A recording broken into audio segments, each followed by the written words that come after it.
कैसे किले के पार कूदी थी, इन दीवारों से पूछो।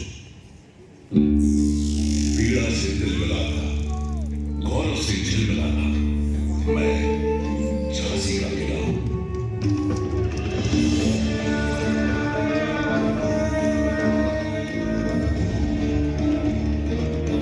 ऊपर पेड़ों पर देखो।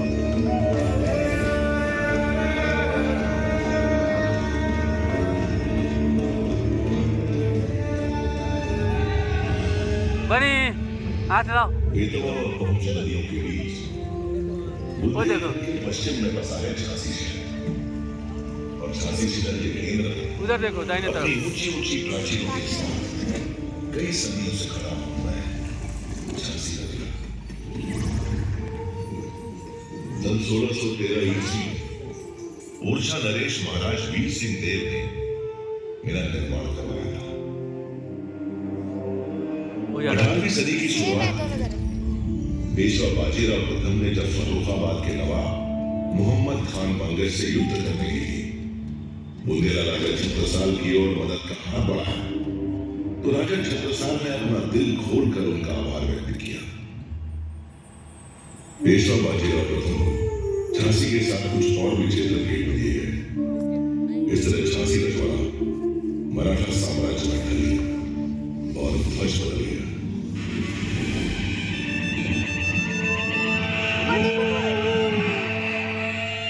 हम तो पहले ही बोले थे देखो। 18वीं सदी की समाप्ति के बाद झांसी की सूबेदारी का जिम्मा नेवालकर को हम कहे थे ना आपको मजा आएगा। इसी वंश ने भारत के मुकुट में वह अनमोल हीरा जला जिसकी अद्वितीय चमक पर भारतीय इतिहास गर्व करता है। नेवालकर वंश की वह वंश था जिसकी कहानी का सबसे महत्वपूर्ण अध्याय बनी झांसी की रानी लक्ष्मीबाई, भारत के प्रथम स्वतंत्रता संग्राम की नायिका। मोरपन गांव में एक प्रतिष्ठित ब्राह्मण थे। उनकी पत्नी भागीरथी ने एक कन्या को जन्म दिया। पिता ने नाम रखा मणिकर्णिका। सबकी चहेती मणिकर्णिका को मां प्यार से मनु कहकर बुलाती थी और पेशवा बाजीराव द्वितीय छबीली कहकर पुकारते थे। चिमना जी की मृत्यु उपरांत मोरोपंत अंग्रेजी काशी से पिठूरा गए थे, जहां वे पेशवा बाजीराव द्वितीय के लिए काम करते थे। नटखट मासूम मणिकर्णिका सबकी चहेती थी, लेकिन कमाल है वह नहीं खेलती थी लट्टू या गिट्टी से। उसे तो लगाव था काशी की संस्कृति और मिट्टी से। उसे प्रेम नहीं था एकांत की अटारी से। वह तो मैदान में खेलती थी बर्छी, ढाल, कृपाण और कटारी से। ज्ञान लेने के लिए नहीं जाती थी इस तक या उस तक, उसकी शिक्षिकाएं थी उस तक। किसे पता था इस छबीली मनु का रिश्ता झांसी से जुड़ने वाला है। झांसी के गणेश मंदिर में 19 मई 1842 के शुभ दिन पर नेवालकर के महाराज गंगाधर राव से उनका विवाह हुआ और मेरे आंगन में जब उनका प्रवेश हुआ तो लगा मानो साक्षात लक्ष्मी का आगमन हुआ है। काशी की मणिकर्णिका को झांसी ने नया नाम दिया, लक्ष्मीबाई। अपने नए नाम लक्ष्मीबाई के साथ वो झांसी के लिए लक्ष्मी बनकर आई थी, राज्य में वैभव लाई थी। विवाह के हर्षोल्लास के बीच ईस्ट इंडिया कंपनी की हुकूमत ने महाराज गंगाधर राव को आधिकारिक तौर पर झांसी का राजा स्वीकार किया। उन्हें सभी प्रशासनिक अधिकार प्रदान कर दिए गए। ऐसा करने से झांसी के राजा और प्रजा दोनों को लाभ हुआ। राज्य की आमदनी में बढ़ोतरी हुई। महाराज गंगाधर राव को कनक मिश्री और भवानी शंकर से सलामी दी गई।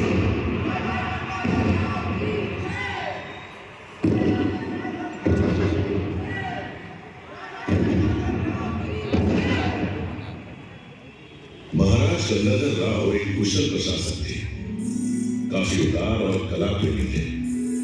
उनकी नाट्यशाला में साहित्य, संगीत, नृत्य नाटक की रसरशा होती रहती थी।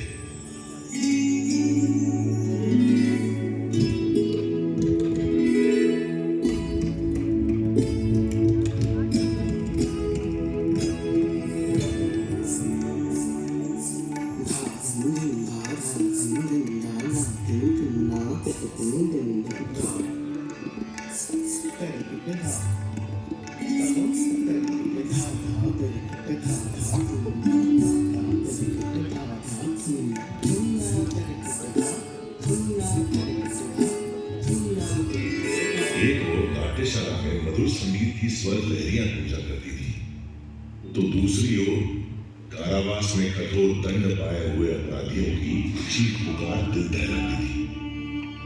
झांसी की न्याय प्रणाली कुछ ऐसी थी कि छोटे मोटे अपराधियों को भी फांसी की सजा सुना दी जाती थी, और जिस जगह आप लोग बैठे हुए हैं ठीक यही वो फांसी का था।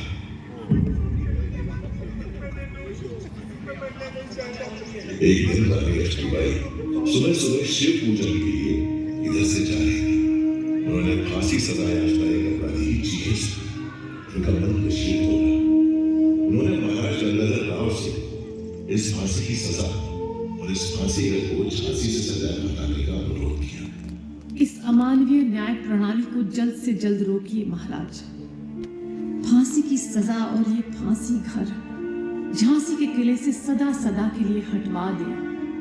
आपसे मेरा ये अनुरोध है।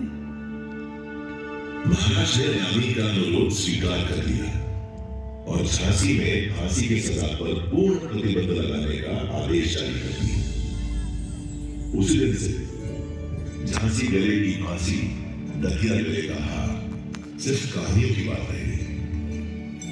झांसी की प्रजा ने इस नर्म दिल आदेश की सराहना की और महाराज का अभिनंदन किया। झांसी में इंसानियत की हवाएं बहने लगी। देश प्रेम की एक लहर के साथ नई ऊर्जा का प्रसार होने लगा। सुरक्षा की जिम्मेदारी अब केवल पुरुषों की नहीं रह गई थी, महिलाओं ने भी कमान संभाली। रानी लक्ष्मीबाई स्वयं तलवारबाजी एवं घुड़सवारी में निपुण थी। उन्होंने झांसी की स्त्रियों में भी इस कौशल का विकास किया। शस्त्रागार में नए हथियार मिलने लगे। एक तोप का नाम झांसी की रानी रखा गया। क्या धमाका था उसका! धीरे धीरे तैयार होने लगी इस युवा रणचंडी की दुर्गा सेना।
नाट्यशाला में दो कुशल नृत्यांगनाएं थी, मोतीबाई और जूही।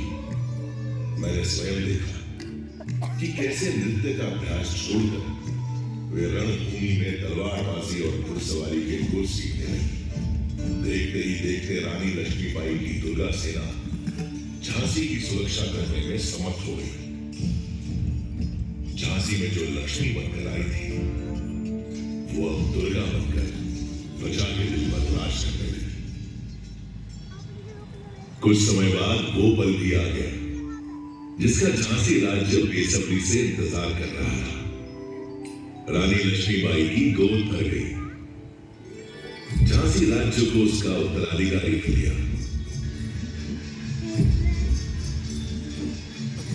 महाराज गंगाधर के आंगन में थालियां बजी। पूरा झांसी राज्य खुशियों से सराबोर उठा। झांसी के इस उत्सव को न जाने किसकी नजर लग गई। खुशियों की शहनाइयों से अचानक मातम के स्वर फूटने लगे। मात्र 3 माह की किलकारी को क्रूर काल निकल गया। रानी की गोद उतर गई। इस घटना से महाराज गंगाधर को गहरा सदमा लगा। उनका स्वास्थ्य बिगड़ने लगा। उन्हें लाइलाज लोगों ने घेर लिया। महाराज को झांसी के भविष्य की चिंता सताई जा रही थी। झांसी के राज सिंहासन को वारिस मिल सके, इस उद्देश्य से उन्होंने अपने ही वंश के एक बालक को गोद दी। महाराज गंगाधर और रानी लक्ष्मीबाई ने इस दत्तक पुत्र का नाम रखा दामोदर राव। अभी झांसी के भविष्य की सुरक्षा डावाडोल की थी कि झांसी के वर्तमान का सूरज भी बुझ गया। असमय निधन हो गया महाराज गंगाधर राव का। रानी लक्ष्मीबाई ने किसी तरह होश संभाला। तब उन्होंने पीड़ा के आंसुओं को पोंछकर एक संरक्षक के रूप में झांसी की बागडोर अपने हाथों में ले ली। इधर रानी लक्ष्मीबाई ने झांसी का शासन संभाला और उधर ईस्ट इंडिया कंपनी के गवर्नर जनरल लॉर्ड डलहौजी ने झांसी को हथियाने के हथकंडे शुरू कर दिए। झांसी में तैनात अपने पॉलिटिकल असिस्टेंट मेजर एलिस के जरिए रानी तक अपना फरमान पहुंचाया।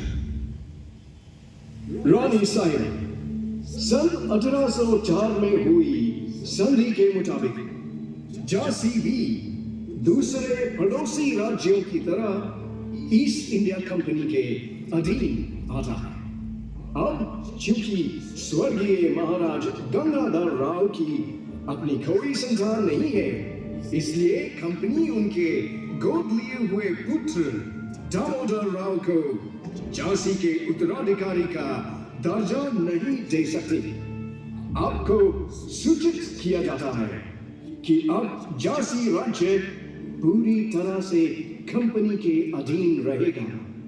इसके एवज में कंपनी रानी लक्ष्मीबाई को उनके निजी खर्च के लिए 5,000 रुपया महीना की पेंशन अदा करने की मंजूरी देती है और साथ ही रानी लक्ष्मीबाई को हुक्म देती है कि वे जल्द से जल्द अपने जरूरी सामान के साथ झांसी का किला खाली कर दें।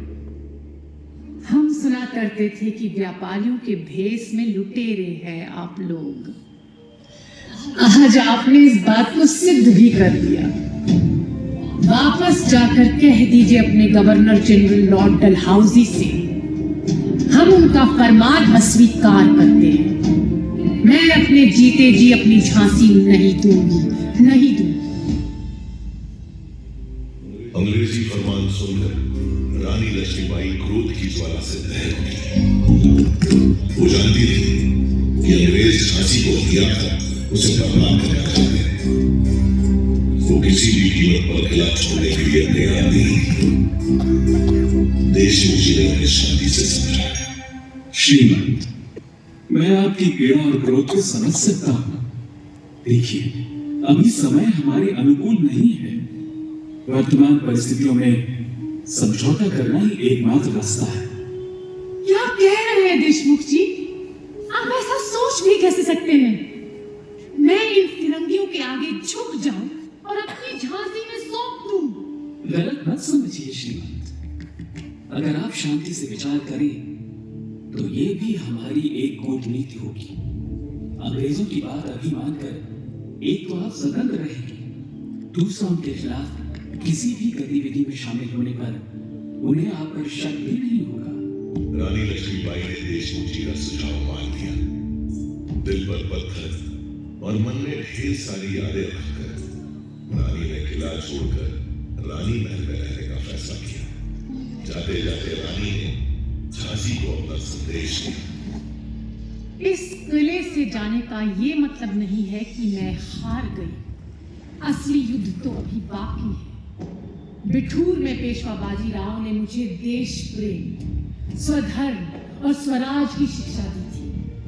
अब समय आ गया है कि मैं उनके द्वारा बताए गए स्वराज के मार्ग पर ही चलूं। इसके लिए चाहे मुझे अपने प्राण ही क्यों न त्यागने पड़े, मैं एक दिन स्वराज की पताका जरूर फहराऊंगी। गीता में लिखा है, हतो वा प्राप्स्यसि स्वर्गम चित्वा वा भोक्ष्यसे महीम् तस्मादुत्तिष्ठ कौन्तेय युद्धाय कृत निश्चय। कि जैसे कृष्ण भगवान ने अर्जुन को रणभूमि में कहा था कि युद्ध के दौरान अगर मारे जाओगे तो स्वर्ग की प्राप्ति होगी, अगर जीत हुई तो पृथ्वी पर राज्य का आनंद लोगे। सो हे कुंती पुत्र, उठो और युद्ध करो। इतना कहकर रानी इस किले को छोड़कर चली गई। उस दिन दुल्हन बनकर आई रानी को मेरी देरी से बाहर जाना, मेरी दीवारें फूट कर रोई, मेरी प्राचीर की छाती पर बदनुमा दाग की तरह काट दिया गया फिरंगी हुकूमत का झंडा।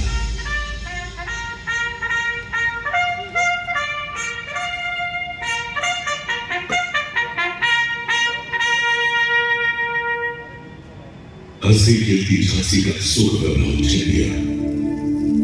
अंग्रेजी हुकूमत ने न केवल आम जनता को कतारे दिए बल्कि रानी का अपमान करने का भी कोई मौका नहीं छोड़ा। रणनीति के अनुसार रानी अपमान खड़े करवा दूध पीने के लिए मजबूर थी।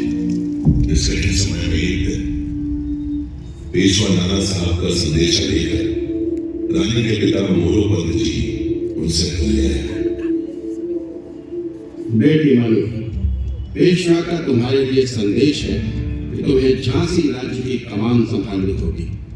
अब से लगभग 4 महीने के बाद 31 मई को रविवार के दिन पेशावर से बंगाल तक की सारी फौजी छावनियों में बगावत का बिगुल बजा दिया जाएगा। तुम्हें इस जंग के लिए तैयार रहना होगा। अब्बा साहब, पेशवा को कहें कि वे निश्चिंत रहे। इस जंग का तो हमें बड़ी बेसब्री से इंतजार था। लेकिन समय से पहले ही 29 मार्च को मंगल पांडे के नेतृत्व में बैरकपुर की छावनी में अंग्रेजों के खिलाफ हमला बोल दिया गया।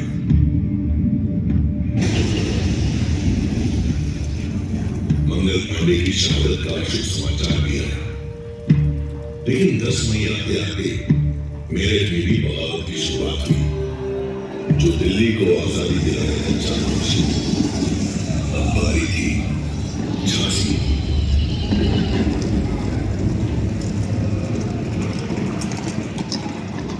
5 जून 1857 को 12वीं पैदल सेना के सिपाहियों ने स्टाफ फोर्ट पर हमला बोल दिया, जो अंग्रेजी कंपनी का दिन था। अंग्रेज औरतों और बच्चों समेत झांसी किले में भगा ली। इस समय तक विद्रोह की ज्वाला पूरे झांसी राज्य में फैल चुकी थी।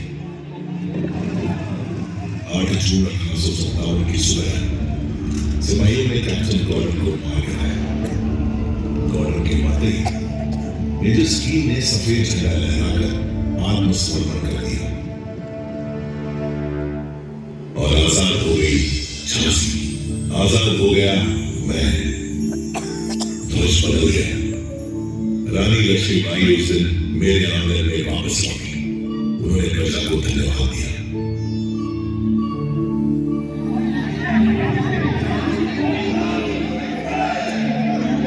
मुझे गर्व है आप सभी पर, आपके हौसलों पर, आपकी बहादुरी पर। अगर आप लोग इस लड़ाई में अंग्रेजों के खिलाफ खड़े न होते तो हम ये जंग कभी नहीं जीत पाते। लेकिन याद रहे, खतरा अभी पूरी तरह से टला नहीं है। हमें चौकन्ना रहना होगा। अंग्रेज कभी भी पलटवार कर सकते हैं। हमें झांसी को फिर से उन्नति की राह पर लाना है। झांसी के विकास का काम शुरू हो गया। इस दौरान रानी लक्ष्मीबाई ने हर चुनौती का सामना अपनी बुद्धिमत्ता से किया। हर तरह की घटनाओं से जूझते हुए रानी लक्ष्मीबाई स्वयं को मजबूत कर ही रही थी कि एक दिन मोतीबाई एक बुरी खबर लेकर आई। श्रीमंत, हमें अपने सूत्रों से पता चला है कि पूरे देश में बगावत की आग को अंग्रेजों ने बुझा दिया है।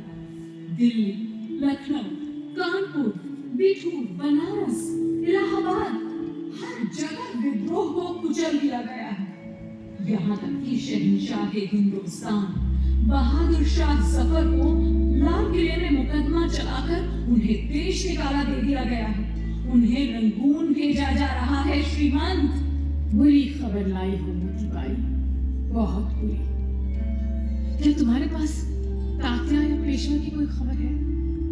जी हाँ श्रीमंत, पता चला है कि तात्या और राव साहब तो अपने 20,000 सिपाहियों के साथ कारगिल में डटे हुए हैं। लेकिन क्या मोतीबाई, लेकिन क्या? लेकिन श्रीमंत, बिठूर और कानपुर की लड़ाई के बाद से नाना साहब और अजीमुल्लाह खान को कुछ पता नहीं कि वे दोनों कहाँ हैं। हे भगवान, वे दोनों जहां भी हो सुरक्षित हो। अंग्रेजी फौज किस ओर बढ़ रही है? क्या इसकी भी कोई खबर मिली है? जी श्रीमंत, राहतगढ़ और कानपुर में अंग्रेजी फौजों ने हमला किया है, पर वहां के हालात की पूरी जानकारी नहीं है। हाँ, लेकिन ये सूचना जरूर मिली है कि जनरल यूरोज के नेतृत्व में अंग्रेजी फौज झांसी की ओर बढ़ रही है। हमें पता था हमें कि ये फिरंगी लौटेंगे। हमें अब पूरी तैयारी कर लेनी चाहिए। मोतीबाई, जूही को हमारा संदेश लेकर तात्या के पास कालपी भेजी। तुरंत वो तात्या से कहें कि जब अंग्रेज झांसी पर हमला करे, तब तात्या अपनी फौज के साथ अंग्रेजों पर पीछे से धावा बोल दे। इस तरह अंग्रेजों को संभलने का मौका नहीं मिलेगा। जी श्रीमंत। राहतगढ़ से भी बुरी खबर ही आई। अंग्रेजों ने वहां भाई फाजिल मोहम्मद खां को फांसी पर चढ़ा दिया था। उनके भाई अपने रिसालदार गुल मोहम्मद और लगभग 400 सिपाहियों के साथ झांसी पहुंचे। उन्होंने रानी लक्ष्मीबाई से अनुरोध किया कि वे अंग्रेजों के खिलाफ लड़ाई करने के लिए उन्हें अपनी सेना में शामिल होने का मौका दें। रानी ने भरोसा किया, अपनी सेना में शामिल कर लिया। 23 मार्च 1858 के दिन अंग्रेजों ने झांसी पर हमला बोल दिया।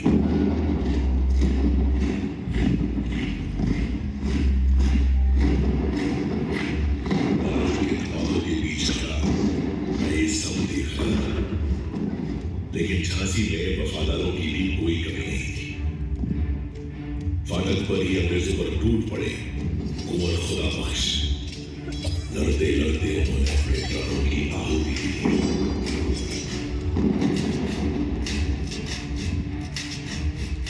रणनीति के अनुसार तात्या टोपे ने बेतवा के किनारे 1 अप्रैल 1858 को अंग्रेजों पर धावा बोल दिया, लेकिन अंग्रेजी फौज ने उन्हें पीछे खदेड़ दिया। रानी लक्ष्मीबाई की रणनीति विफल हो चुकी थी। उन्हें स्वयं ही अंग्रेजों का सामना करना था। रानी लक्ष्मीबाई और उनकी सेना युद्ध के लिए तैयार थी, लेकिन विश्वासघात के लिए नहीं। लड़ाई के 11वें दिन पीर अली और दुल्हांजू ने किले का ओछा द्वार खोल दिया।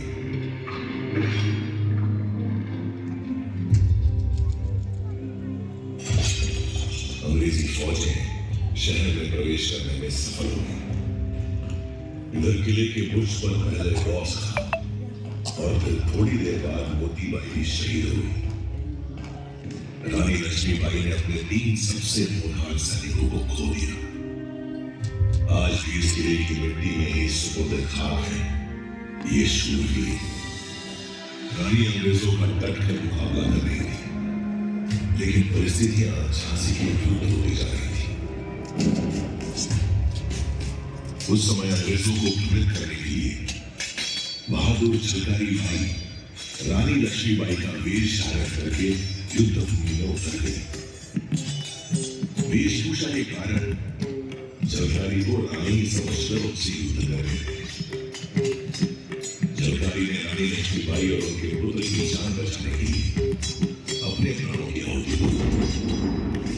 तभी मैंने देखा कि कैसे अपने घोड़े पर सवार पीठ पर ममता की चादर उठे हुए रानी लक्ष्मीबाई मेरे किले की टूटी हुई दीवारों से कूदी और देखते ही देखते मेरी आंखों से ओझल हो गई।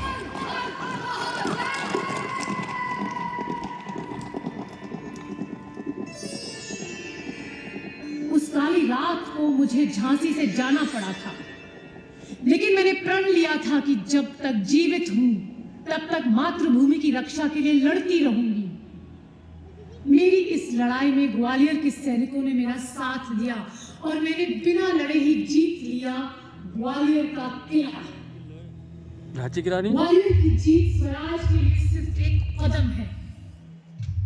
हमारी लड़ाई इन फिरंगियों से है जो हमारे देश में घुस आए हैं। हमें इन्हें अपने देश से बाहर निकालना है और स्वतंत्र भारत का जो सपना हम सब ने मिलकर देखा है उसे पूरा करना है। भारत भूमि के वीर जवानों, अब वक्त आ गया है मातृभूमि का ऋण उतारने का। तो हो जाओ तैयार अंतिम युद्ध के लिए। हर हर महादेव।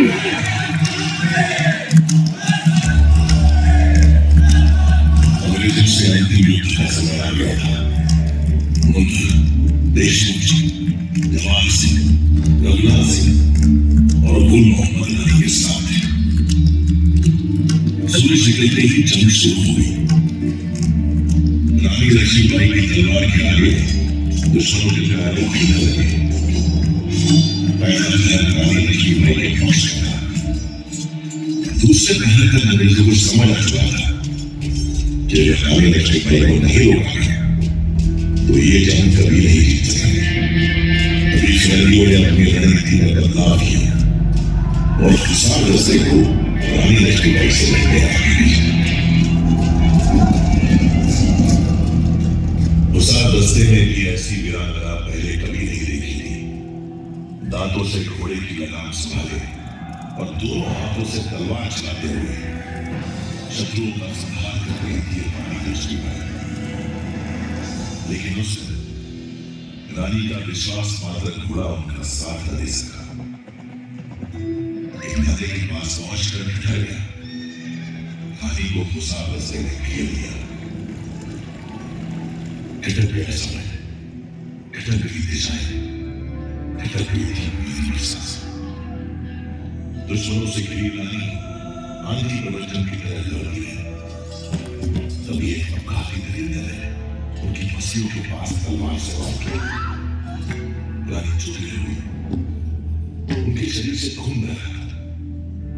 पर वो तो खूब लड़ी मर्दानी, वो तो झांसी वाली रानी थी। घाव खाकर भी पूरे दाव और चाव से उतरती रही। लेकिन कर शत्रु धराशायी हो रहे थे। किसी ने उनके सिर पर वार किया। इस बार उनकी आंख समीर हो गई। उन्हें ठीक से दिखाई नहीं दे रहा। फिर भी रानी डटी रही।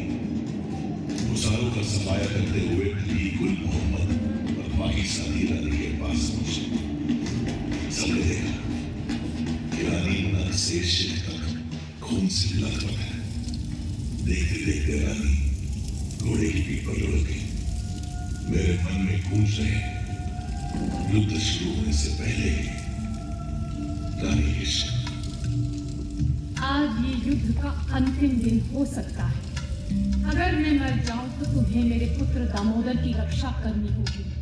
याद रहे, चाहे कुछ भी हो जाए, मेरी मौत के बाद कोई भी फिरंगी मेरे शरीर को छूने ना पाए। गुल मोहम्मद ने रानी के घोड़े की लगाम संभाली और उन्हें जंग के मैदान के दूसरी ओर बाबा गंगादास जी की कुटिया में ले गया।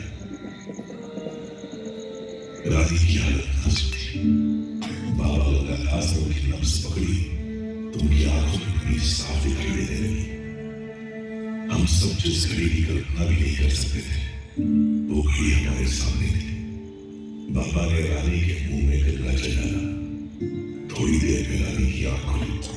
उनके आखिरी शब्द थे हर हर महादेव और ओम नमो वासुदेवाय।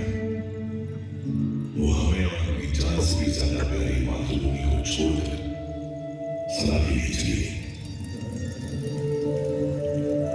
रानी लक्ष्मीबाई की देह पंचतत्वों में विलीन हो गई, लेकिन रानी की शौर्य गाथा धरती आकाश की सीमाओं के पार कण कण में समा गई। रानी की समय के बंधनों को लांघकर आज भी हमारे सामने मौजूद है।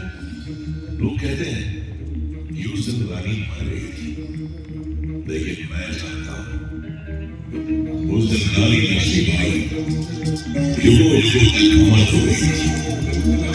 सदैव वीर रानी के साथ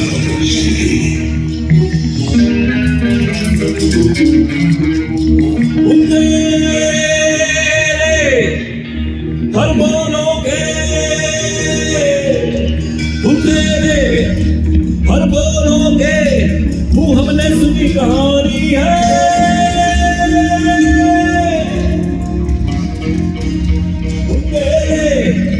हर बोलोगे वो हमने सुनी कहानी है।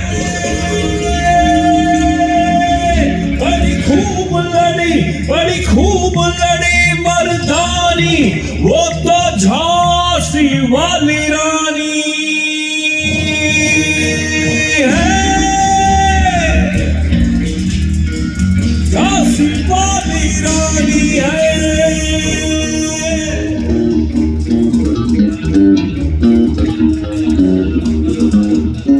कानपुर के नाना की मुंह बोली बहन छबीली थी। नाना के संग पढ़ती थी, वो नाना के संग खेली थी। बच्ची लाल कृपाण कटाई उसकी यही सहेली